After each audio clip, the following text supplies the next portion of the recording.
ನಮಸ್ಕಾರ. ಇವತ್ತಿನ ವಿಷಯ ಏನು ಗೊತ್ತಾ?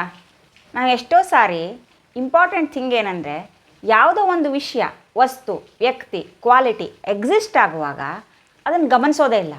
ಯಾವಾಗ ಅದು ಇರೋದಿಲ್ವೋ ಆಗ ನಮಗೆ ಅದು ಲಕ್ಷ್ಯಕ್ಕೆ ಬರುತ್ತೆ, ಅದರ ಎಬ್ಸೆನ್ಸ್. ಇವತ್ತು ಅದ್ರ ಬಗ್ಗೆ ಮಾತಾಡೋಣ. ಎಷ್ಟೋ ಸಾರಿ ನಿಮಗೆ ಪ್ರಾಕ್ಟೀಸ್ ಇರ್ಬೋದು, ಬೆಳಿಗ್ಗೆ ಎದ್ದ ತಕ್ಷಣ ಟೀ ಕುಡಿಯೋದು, ಕಾಫಿ ಕುಡಿಯೋದು ಪ್ರಾಕ್ಟೀಸ್ ಇರ್ಬೋದು. ಬೇರೆಯವ್ರ ಮನೆಗೆ ಹೋದಾಗ ಅವ್ರು ನಿಮ್ಗೆ ಕಾಫಿನೋ ಟೀನೋ ಇಮಿಡಿಯೇಟ್ಲಿ ಬೆಳಗ್ಗೆ ಎದ್ದ ತಕ್ಷಣ ಮಾಡ್ಕೊಡೋದಿಲ್ಲ. ಈ ಬೆಡ್ ಟೀ, ಬೆಡ್ ಕಾಫಿ ಅಂತೆಲ್ಲ ಇರುತ್ತಲ್ಲ ಅವ್ರಿಗೆ.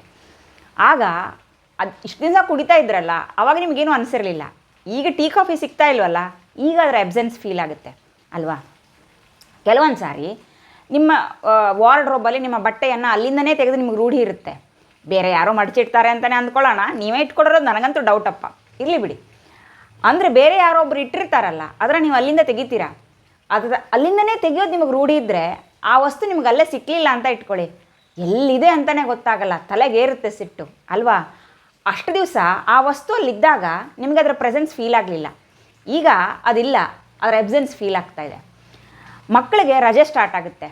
ಆಗ ಯಪ್ಪ ಇವ್ರಿಗೆ ಯಾಕಪ್ಪ ರಜಾ ಕೊಟ್ಟರು ನಮ್ಮ ತಲೆ ತಿನ್ನೋಕ್ಕೆ ಅಂತ ಅಂದ್ಕೋತಾ ಇರ್ತೀವಿ. ಆಮೇಲೆ ರಜೆ ಮುಗಿದು ಮಕ್ಕಳು ಸ್ಕೂಲ್ಗೆ ಹೋಗ್ತಾರೆ, ಅಥವಾ ದೊಡ್ಡವರಾಗಿ ಹಾಸ್ಟೆಲ್ಗೋ ಕಾಲೇಜ್ಗೋ ಓದೋದಕ್ಕೆ ಹೋಗ್ತಾರೆ ಅಂತ ಅಂದ್ಕೊಳ್ಳೋಣ. ಆವಾಗ ಮನೆ ಬಣ ಅಂತ ಇರುತ್ತೆ, ಆ ಎಬ್ಸೆನ್ಸ್ ಫೀಲ್ ಆಗುತ್ತೆ. ಅವ್ರು ಬಂದಾಗ ಗಲಾಟೆ ಅನಿಸ್ತಾ ಇರುತ್ತೆ ಒಂದೆರಡು ದಿವಸ ಅಲ್ವಾ? ಆಮೇಲೆ ಅದಕ್ಕೆ ರೂಢಿ ಆದಮೇಲೆ ಅವ್ರು ಹೋದಾಗ ಅದರ ಎಬ್ಸೆನ್ಸ್ ಫೀಲ್ ಆಗುತ್ತೆ. ಎಷ್ಟಪ್ಪ ಇವು ಎಷ್ಟು ಚೆನ್ನಾಗಿತ್ತಲ್ವಾ ಅಂತ.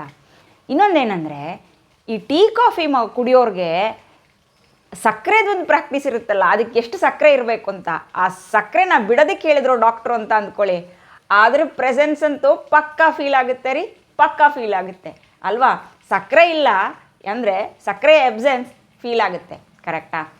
ಮತ್ತೇನೆಂದರೆ, ನಮ್ಮ ಮನೆಗಳಲ್ಲಿ ಅಮ್ಮಂದರು, ತಾಯಂದರು, ಅಥವಾ ನಮ್ಮ ಹೆಂಡತಿ ಅಂತ ಅಂದ್ಕೊಳ್ಳೋಣ. ನನಗೆ ಹೆಂಡತಿ ಇಲ್ಲ ರೀ, ಆದರೂ ನಿಮ್ಮ ಮನೆಗೆ ನಿಮಗೆ ಅಂದ್ಕೊಳ್ಳೋಣ. ಯಾರೋ ಒಬ್ಬರು ಎಲ್ಲನೂ ಕೆಲಸ ತಯಾರು ಮಾಡಿರ್ತಾರೆ ಅಂತ ಅಂದ್ಕೊಳ್ಳೋಣ. ಮನೇನ ನೀಟಾಗಿ ಇಟ್ಟಿರ್ತಾರೆ, ನಿಮ್ಮ ವಸ್ತುಗಳನ್ನು ಅಲ್ಲೇ ಸಿಕ್ಕೋ ಥರ ಇಟ್ಟಿರ್ತಾರೆ, ಆ ಥರ ಎಲ್ಲ. ಆಗ ಅವ್ರು ಅಡುಗೆ ಮಾಡಿರೋಷ್ಟು ದಿವಸ ಅವ್ರು ಅಡುಗೆ ಮಾಡ್ತಾ ಇದ್ದಾರೆ ಅಂತ ನಮಗೆ ಗೊತ್ತಿರಲ್ಲ. ಮನೆ ಕೆಲಸ ಮಾಡ್ತಾ ಇರೋಷ್ಟು ದಿವಸ, ಮನೆಯನ್ನು ಕ್ಲೀನಾಗಿ ಇಡ್ತಾ ಇರೋಷ್ಟು ದಿವಸ ನಮಗದ್ರ ಏನೂ ಅನಿಸೋದೇ ಇಲ್ಲ. ಯಾವತ್ತೂ ಅವ್ರು ಒಂದಿನ ಹುಷಾರಿಲ್ಲ ಅಂತ ರಜಾ ಸಿಗಲ್ಲ ಬಿಡಿ, ಬಟ್ ಸ್ಟಿಲ್ ಒಂದಿನ ಹುಷಾರಿಲ್ಲ ಅಂತ ಮಾಡೋಕ್ಕಾಗಲಿಲ್ಲ ಅಂತ ಅಂದ್ಕೊಳ್ಳೋಣ. ಅಂದ್ಕೊಂಡಾಗ ಅಯ್ಯೋ ಇವತ್ತು ಊಟನೇ ಇಲ್ವಾ ಅಂತ ಅವಾಗ ನೆನಪಾಗುತ್ತೆ.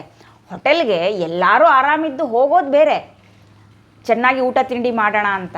ಆದರೆ ಮನೆಯಲ್ಲಿ ಅಡುಗೆ ಮಾಡೋರು ಇಲ್ಲ ಅಂತ ಹೋಟೆಲ್ಗೆ ಹೋದರೆ ಅಥವಾ ಆರ್ಡರ್ ಮಾಡಿದರೆ ಆವಾಗ ಆ ಎಬ್ಸೆನ್ಸ್ ಫೀಲ್ ಆಗುತ್ತೆ ಅಲ್ವಾ? ಕೆಲವೊಬ್ಬರಿಗೆ ಕೆಲವೊಂದು ಕ್ವಾಲಿಟೀಸ್ ಇರುತ್ತೆ. ಏನಂದರೆ, ಅವ್ರು ನೀಟಾಗಿ ಆಫೀಸ್ಗೆ ರೆಡಿ ಹಾಕ್ಕೊಂಡು ಹೋಗಿರ್ತಾರೆ.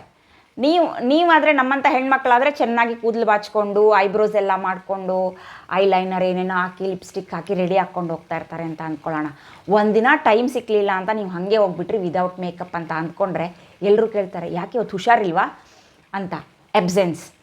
ಮತ್ತು ನೀವು ಜೆಂಟ್ಸ್ ಅಂತ ಅಂದ್ಕೊಳ್ಳೋಣ, ನೀಟಾಗಿ ಶೇವಿಂಗ್ ಎಲ್ಲ ಮಾಡ್ಕೊಂಡು ಹೋಗ್ತಾ ಇದ್ರಿ, ಇವತ್ತು ಟೈಮ್ ಸಿಕ್ಕಲಿಲ್ಲ ಹಾಗೆ ಹೋಗ್ಬಿಟ್ರಿ. ಯಾಕೆ ಸರ್ ಈ ಥರ ಬಂದಿದ್ದೀರಾ, ಹುಷಾರಿಲ್ವಾ, ಯಾಕೆ ಈ ಥರ ಶೇವ್ ಮಾಡ್ಕೊಳ್ಳೋದೆ ಬಂದಿದ್ದೀರಾ ಅಂತ ಕೇಳ್ತಾರೆ ಅಲ್ವಾ? ನೀಟಾಗಿ ಬಂದಿರೋ ದಿವಸ ವಾಹ್ ನೀವು ತುಂಬ ಚೆನ್ನಾಗಿ ಕಾಣ್ತಾ ಇದ್ದೀರಾ ಅಂತ ಹೇಳಿರಲಿಲ್ಲ. ಆದರೆ ಯಾವಾಗ ನೀವು ಸರಿಯಾಗಿಲ್ವೋ ಎಬ್ಸೆನ್ಸೋ ಆಗ ಕೇಳ್ತಾರೆ. ನೀಟಾಗಿರೋ ಬಟ್ಟೆ ಹಾಕ್ಕೊಂಡಿದ್ದೀರಾ ಅಂತ ಅಂದ್ಕೊಳ್ಳೋಣ, ಫುಲ್ ಕ್ಲೀನಾಗಿದೆ ಅಂತ, ಆವಾಗ ಕೇಳಲ್ಲ. ಅದೇ ನೀವು ಟೀ ಕಾಫಿ ಅಥವಾ ಸಾಂಬಾರು ಬೀಳಿಸ್ಕೊಂಡ್ಬಿಟ್ಟು ಚಿಕ್ಕ ಕಲೆ ಆಗೋಯ್ತು ಅಂತ ಅಂದ್ಕೊಂಡ್ರೆ ಆವಾಗ ಕಾಣಿಸುತ್ತೆ ಕಣ್ಣಿಗೆ ಅಲ್ವಾ, ನೀಟಾಗಿಲ್ಲ ಅಂತ. ಎಲ್ಲನೂ ಈ ಥರನೇ ನಾವು ಸರಿಯಾಗಿದ್ದಾಗ ಗಮನಿಸೋದೇ ಇಲ್ಲ. ಯಾವಾಗ ಸರಿ ಇಲ್ವೋ ಆವಾಗ ಗಮನಿಸ್ತಾ ಇರ್ತೀವಿ. ಈಗ ನನ್ನಂಥವ್ರಿಗೆ ತುಂಬ ಮಾತಾಡೋ ಗುಣ ಇದೆ, ಬಜ ಅಂತ. ಇವಾಗ ನಿಮ್ಮ ಹತ್ರ ಮಾತಾಡ್ತಾ ಇದ್ದೀನಲ್ಲ, ಆ ಥರನೇ. ಅದಕ್ಕೆ ನಾನು ಸೈಲೆಂಟ್ ಆಗೋದು ಎರಡೆರಡು ಕಾರಣಗಳಿಗೆ. ಒಂದೇದೇನಪ್ಪ ಅಂದರೆ, ನನಗೆ ತುಂಬ ಟಯರ್ಡ್ ಆಗಿರಬೇಕು, ರಾತ್ರಿ ಆಗಿರಬೇಕು, ತುಂಬ ಟಯರ್ಡ್ ಆಗಿರಬೇಕು, ತುಂಬ ನಿದ್ರೆ ಬಂದಿರಬೇಕು, ಆವಾಗ ನಾನು ಬಾಯಿ ಮುಚ್ತೀನಿ. ಆವಾಗ ನಾನು ಮಾತಿನ ಎಬ್ಸೆನ್ಸ್ ಬಂದಾಗ ನಮ್ಮನೆ ಜನರಿಗೆಲ್ಲರಿಗೂ ಗೊತ್ತಾಗ್ಬಿಡುತ್ತೆ, ಓಕೆ ಇವಳಿಗೆ ನಿದ್ರೆ ಬಂದಿದೆ ಮತ್ತು ಸುಸ್ತಾಗಿದೆ ಅಂತ. ಇನ್ನೊಂದು ಕಾರಣ ಇರುತ್ತೆ. ಯೂಶ್ವಲಿ ನನ್ನ ಮಗನ ಜೊತೆ ನನ್ನ ಮಗಂದು ಸ್ವಲ್ಪ ಜಗಳ ಜಾಸ್ತಿ ಇರುತ್ತೆ. ಸೊ ಅವನ ಜೊತೆ ಇರುತ್ತೆ ಡಿಸಗ್ರಿಮೆಂಟ್, ಅಥವಾ ತಲೆ ಕೆಟ್ಟೋಗಷ್ಟು ಕಿರಿಕಿರಿ ಪ್ರಶ್ನೆ ಕೇಳಿರ್ತಾನಲ್ಲ, ಆವಾಗ ಕೋಪ ಮಾಡ್ಕೊಂಡು ಬೈಬಾರ್ದಂತ ನಾನೇ ಮೌನವನ್ನು ಬೈ ಮಾಡಿಬಿಡ್ತೀನಿ, ಮಾತನ್ನು ಎಬ್ಸೆನ್ಸ್ ತೊಗೋತೀನಿ. ಆಗ ನಾನು ಅವನು ಜಗಳ ಮಾಡೋದು ಇಲ್ಲ, ಒಂದು 5 ನಿಮಿಷದಲ್ಲಿ ಎಲ್ಲ ಸರಿ ಹೋಗ್ಬಿಡುತ್ತೆ, ಮರ್ತೋಗ್ಬಿಟ್ಟಿರುತ್ತೆ. ಅದು ಒಂದು ಎಬ್ಸೆನ್ಸ್ ನೋಡಿ, ಮಾತಿನ ಎಬ್ಸೆನ್ಸ್. ಇನ್ನೊಂದೇನೆಂದರೆ, ನೀವೆಲ್ಲರೂ ಇಷ್ಟೆಲ್ಲ ಬ್ಲೆಸ್ಡ್ ಇದ್ದೀರೋ ಇಲ್ವೋ ಗೊತ್ತಿಲ್ಲ, ನಾನಂತೂ ಇದ್ದೀನಿ. ಏನಂದರೆ, ನನ್ನ ಮದರ್ ಇನ್ ಲಾ ಇದ್ದಾರಲ್ಲ, ಅವರು ನನ್ನ ಯೂಟ್ಯೂಬ್ ಚಾನಲ್ನ ಚೆನ್ನಾಗಿ ಎವ್ರಿ ಡೇ ಫಾಲೋ ಮಾಡ್ತಾರೆ, ನೀಟಾಗಿ ನೋಡ್ತಾರೆ, ಆಯಿತಾ? ಸೊ ಒಂದೇ ಒಂದು ದಿವಸ ನಾನು ವೀಡಿಯೋ ಹಾಕಿಲ್ಲ ಅಂದ್ರೂ ನನಗೆ ಫೋನ್ ಬರುತ್ತೆ, ಯಾಕೆ ಇವತ್ತು ವೀಡಿಯೋ ಹಾಕಿಲ್ಲ, ಹುಷಾರಾಗಿದೆಯಾ ಅಂತ. ಸೊ ಈ ಥರ ಎಬ್ಸೆನ್ಸು ಫೀಲ್ ಆಗುತ್ತೆ, ಪ್ರೆಸೆನ್ಸು ಲಕ್ಷ್ಯಕ್ಕೆ ಬರಲ್ಲ. ಇನ್ನೊಂದು ನಿಮಗೆ ನಾವು ಚಿಕ್ಕವರಿದ್ದಾಗ ಒಂದು ಕತೆ ಹೇಳ್ತಿದ್ರು, ನೆನಪಿದೆಯಾ? ಒಂದು ರಾಜ ಕೇಳಿದ್ದಂತೆ ಮಕ್ಕಳ ಹತ್ರ ಎಲ್ಲ, ನಿಮಗೆ ನನ್ನನ್ನು ಎಷ್ಟು ಪ್ರೀತಿ ಮಾಡ್ತೀರಾ ಅಂತ. ಆವಾಗ ಒಂದೊಂದು ಮಕ್ಕಳು ಒಂದೊಂದು ಥರ ಹೇಳ್ತಾರಂತೆ. ಒಂದು ಮಗಳು ಮಾತ್ರ, ನಾನು ನಿನ್ನನ್ನು ಉಪ್ಪಿನಷ್ಟು ಪ್ರೀತಿ ಮಾಡ್ತೀನಿ ಅಪ್ಪ ಅಂತ. ಅವನಿಗೆ ಕೋಪ ಬಂತಂತೆ, ಮನೆಯಿಂದ ಹೊರಗಾಕಿದ್ದಂತೆ. ಮತ್ತೆ ಯಾವುದೋ ಒಂದು ಕಾಲಕ್ಕೆ ಹೋದರೆ ಉಪ್ಪಿಲ್ದಿರೋ ಅಡುಗೆನ ತಿಂದಾಗ, ಅಯ್ಯೋ ನನ್ನ ಮಗಳು ಹೇಳಿದ್ಲು ಉಪ್ಪು ಅನ್ನಷ್ಟು ಪ್ರೀತಿ ಮಾಡ್ತೀನಿ ಅಂತ.